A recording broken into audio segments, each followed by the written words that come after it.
He could be any child at all. The class president type with a smile like salutations and a heart of hindrance, or the pop culture enthusiast who's assumed to have nothing to say, a voice like stepped on broken glass when he does, a touch always trailing after the left impressions of penciled intentions already erased, and what they think he's after is you to leave him alone.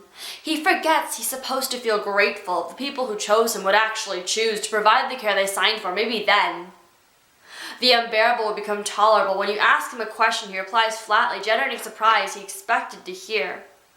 Brother, can you spare a dime, or the archaic game known as apathy, for he lost his own around the same time he gave up thinking you would care. Now you only hear the rattling of loose change when he spends the residue of hope and it clanks against the empty efforts you had promised him. You know what children are like, misunderstood, angst-ridden, tired. They carry on as they've been taught, heads down the depths of disapproval and tongues tied somewhere between choked on charity and silicon-slicked slivers of sorry.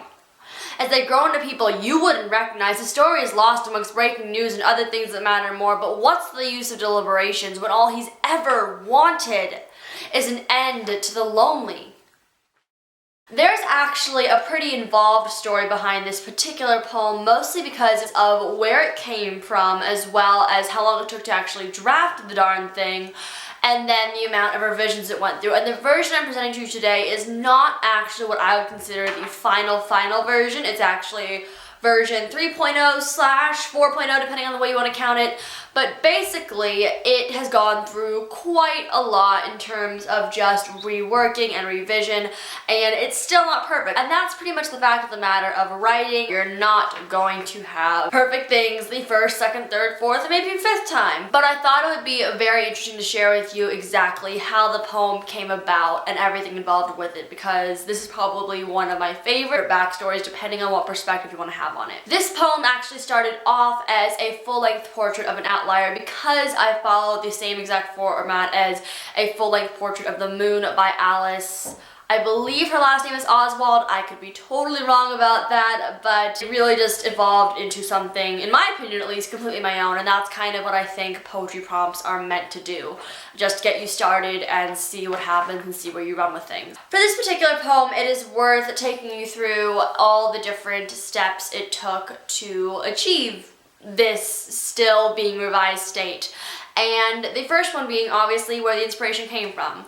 I'm not going to name names here, but I was emailed, and in that email, this person described themselves to me as an outlier. And in particular, they used the phrase, a voice like broken glass, and I changed it to a voice like stepped on broken glass, mixed in with the idea from a full-length portrait of the moon, which took a sort of abstract idea and personified it. And that's what I did with the term. To me, an outlier is in math when there are two numbers on the very end of whatever spectrum you have that are completely unrelated and not even close to the others, or an outlier is more of in a metaphorical state, someone who is just not part of the rest of the group and doesn't follow the status quo, and a lot of things that people such as myself and just people who felt like they don't belong at times. I used the pronoun he specifically because the gender of the person who sent me the email was a he, and I just thought that it kind of personified it a little bit more because of also showing weakness, which we don't actually have a lot of in our society. We're working a lot on it, but it's also sort of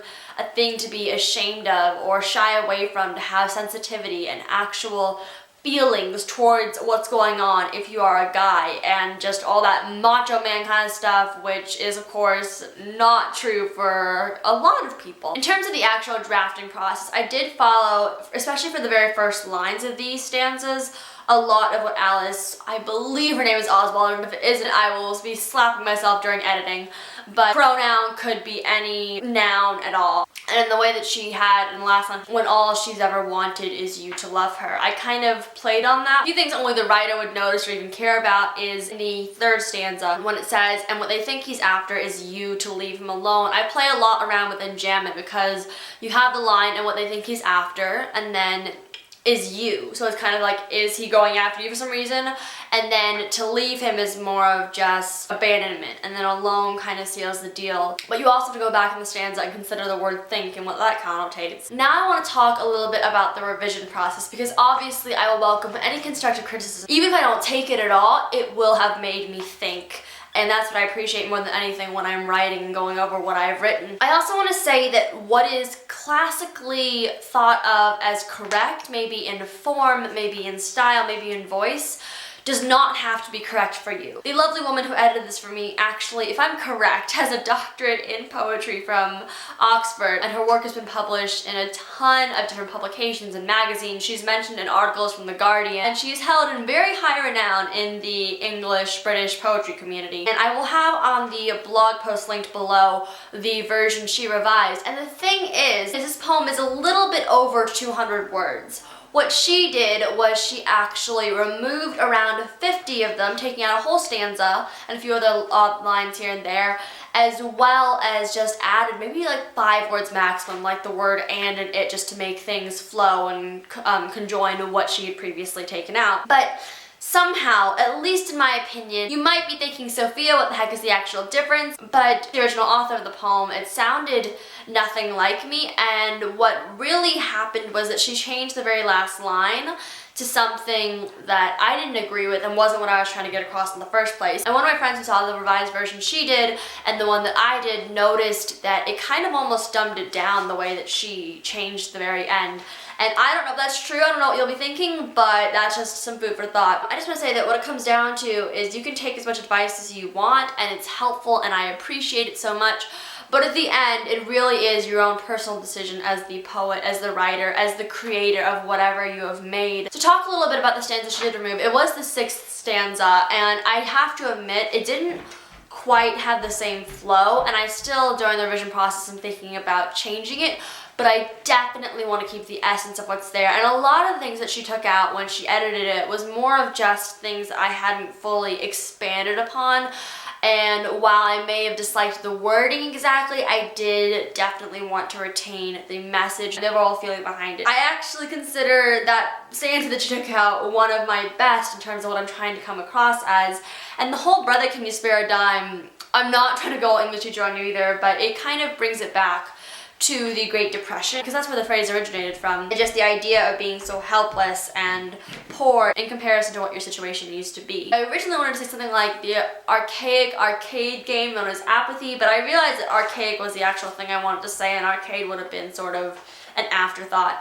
And while I do think that some of the way that I phrase things could have been better because of the slightly cliche connotations it has, I do really like the symbolism of loose change just clanking and rattling against hope, because that is also bringing it back to the whole Great Depression idea behind things. The very end kind of is a crescendo, and it just builds up saying, you know what children are like and what society perceives as children. And just also my little own personal mini shout out to Common Core and our American education system and what I think it's doing for people. And that is a completely different poem that probably has already been written or will be written by myself. Anyways, tell me in the comments below whether you like the version she revised or whether you like my own, what you think I can do to improve this poem, because remember, it is not the final version of what you liked about it, what you disliked about it, what worked, what didn't. Tell me how you're doing with National Poetry Writing Month or Camp NaNoWriMo or whatever you're currently working on. Thank you so much for watching. Keep calm, write on, and I'll see you in a video very soon. Goodbye.